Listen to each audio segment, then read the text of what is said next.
في الحديث القدسي: يا عبادي إني حرمت الظلم على نفسي وجعلته محرما بينكم فلا تظالموا. هذه المسألة الأولى. المسألة الثانية هو أنت السي رضوان عندك 3 ديال البنيات، الله يخليهم لك والله يحفظهم لك. واش تقبل على وحدة من بناتك تعيش داكشي اللي عاشته بشرى؟ ما غنقولش كفايه عام ونص اللي انت وليتي فيها مدير، غير هاد السطاج الاخر، هاد التعسف اللي تعرضات ليه في هاد السطاج الاخر. اشنو دارت هاد بشرى باش نتوما تجريو عليها من هاد السطاج الاخر، مع العلم ان في القانون ما عندكمش الحق تجريو على شي حكام، وجريتوا عليها من هاد السطاج؟ اشنو دارت؟ نتحدى رضوان جيد واللجنه اللي معاه كاملين الا كان عندكم سبب مقنع باش تجريو على بشرى كربوبي من هاد السطاج هذا.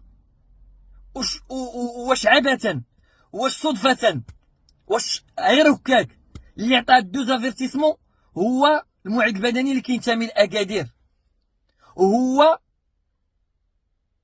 اللي ملي كنت كدير تيست فيزيك راك عرفتي شنو كان كيدير، وبسبابو تيكارتا امغار اللي هو الاتحاد الدولي والاتحاد الافريقي كيستعن به في الاعداد البدني ديال الحكام في المغرب ايكارتي، ها هو باقي ولكن كانه ما كاينش.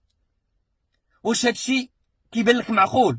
واش هذا ماشي ظلم في حق حكامه كيشيد بها الاتحاد الدولي انفانتينو، كتشيد بها الكاف كولينا، خدات احسن حكمه في افريقيا، دارت كاس العالم، دارت حكم رابع في كاس افريقيا اللي ما درتيهاش